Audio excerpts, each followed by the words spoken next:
نحمدہ ونصلی علی رسولہ الکریم اما بعد۔ میرے بھائی اور دوستو، حضرات صحابہ کرام رضوان اللہ تعالی مجمعین کی تباہ کرتے تھے جنگل کے درندے، اڑنے والے پرندے، دریا کا پانی، اوپر بادل تک بھی فرما برداری کرتے تھے۔ اور میرے عزیزو، پہاڑوں پر بھی ان کا حکم چلتا تھا، پانی پر بھی ان کا حکم چلتا تھا۔ وجہ کیا تھی؟ میرے عزیزو، وہ ہمارے نبی سے محبت کرتے تھے، ہمارے نبی کی فرما برداری کرتے تھے، ہمارے نبی کی قطعاً کوئی نافرمانی برداشت نہیں کرتے تھے۔ اگر نافرمانی ہو تو جاتی تھی، اپنے آپ کو سزا کے لیے خود پیش کرتے تھے۔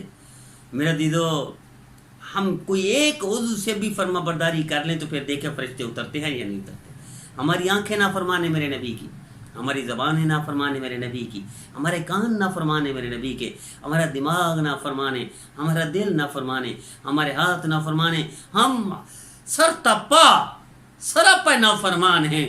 تو نافرمانوں کے ساتھ تو مدد نہیں آتی، اللہ کی تو مدد فرما برداروں کے ساتھ آتی ہے۔ میرے عزیزو، مرتدین مرتد ہو گئے تھے، اس لڑائی میں حضرت صدیق اکبر رضی اللہ تعالیٰ عنہ، حضرت حضر میں رضی اللہ تعالیٰ عنہ کو امیر لشکر بنا کر بحرین کی طرف بھیجا، اور جنگل پر گزر ہوا جہاں پانی کا نشان نہ تھا، لوگ پیاس کی وجہ سے ہلاکت کے قریب تھے، صحابہ کرام کی جماعت تھی۔ تو حضرت علی رضی اللہ تعالیٰ عنہ گھوڑے سے اترے، 2 رکعت نماز پڑھی اور اس کے بعد دعا فرمائی۔ کیا ارشاد فرمایا؟ یا حلیم یا علیم یا علی یا عظیم، اس کے نام اللہ پانی پلا، اللہ پانی پلا، اللہ پانی پلا۔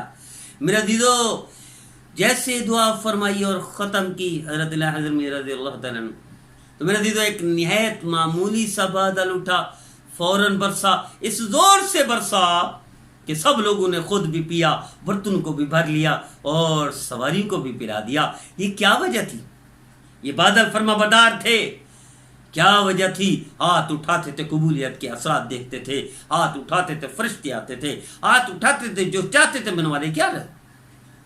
پھر یہی جماعت فارغ ہونے کے بعد، مرتدین کی جماعت جو پناہ لے چکی تھی، وہاں آگے سمندر پار کر چکی تھی، دریا پار چکی تھی، پہنچنے کے بعد انہوں نے سمندر کو عبور کر لیا تھا، کشتیاں جلا دی تھی انہوں نے، تاکہ مسلمان نے کشتیوں کے ذریعے سے ہم تک نہ پہنچ سکے، ہمارا تعاقب نہ کر سکے۔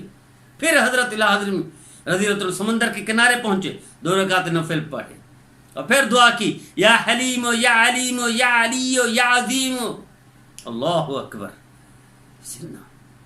تو میرے عزیزو، یہی دعا کی، اللہ ہمیں پار کرا دے، ہمیں پار کرا دے سمندر، ہمیں پار کرا دے۔ یہ دعا کی اور گھوڑے کی باغ پکڑ کر سمندر میں کود پڑے۔ حضرت ابو ہریرہ رضی اللہ تعالیٰ نے ارشاد فرماتے ہیں، ہم پانی پر چلے جا رہے تھے، خدا کی قسم نہ قدم بھیگا، نہ موزہ بھیگا، نہ گھوڑوں کے سم بھیگے، اور 4000 کا لشکر تھا۔ میرے عزیزو، بلکہ بعض اکابر نے، مورخین نے یہ لکھا کہ پانی اس قدر کم ہو گیا تھا کہ گھوڑے اور اونٹوں کے صرف پاؤں بھیگے تھے۔ کیا بعید ہے کہ جب 4000 کا لشکر تھا، اس میں بعض کے ساتھ ایسا معاملہ ہوا ہو، حضرت ابو ہریرہ رضی اللہ تعالیٰ کے موزے بھی نہ بھیگے ہوں۔ اس لیے بہت ساری اس میں مختلف روایتیں ہیں۔ تو یہ کیا چیز تھی؟ سمندر ان کے تابع اور دریا ان کے تابع، پانی ان کا فرما بردار، بادل ان کی نافرمانی نہیں کرتا، فرما بردار ہوتا ہے، جو ضرورت ہوتی ہے پوری کرواتے ہیں، جب ہاتھ اٹھاتے ہیں قبولیت کے اثرات دیکھتے ہیں، جو مانگتے ہیں وہ ملتا ہے۔ وجہ کیا تھی؟ میرے عزیزو، وہ فرما بردار تھے میرے نبی کے، ہم نافرمان ہیں اپنے نبی کے۔ تو فرما برداری پر مدد آتی ہے، عمل پر مدد آتی ہے، نافرمانی پر مدد نہیں آتی۔ صرف علم کی وجہ سے مدد نہیں آتی، صرف کتابیں پڑھنے سے مدد نہیں آتی، صرف رٹا لگانے سے مدد نہیں آتی، صرف نام لینے سے، عمل سے زندگی بنتی ہے۔ جنت بھی جہنم بھی، یہ خاکی اپنی فطرت میں نہ نوری ہے نہ ناری۔ تو یہ خاکی کون ہے؟ یہ خاکی اپنی فطرت میں نہ نوری ہے نہ ناری، کہ عمل کرے گا تو جنت ہے، عمل کرے گا تو جہنم ہے، عمل کرے گا تو کامیاب ہے، عمل کرے گا تو ناکام ہے، یعنی بے عملی۔ تو میرے عزیزو، یہی فرق تھا صحابہ کرام اور ہم میں۔ وہ باعمل تھے، ہم بے عمل ہیں۔ وہ کردار تھا، صاحب کردار صاحب اعمال تھے، ہم بد کردار ہیں، بد عمل ہیں۔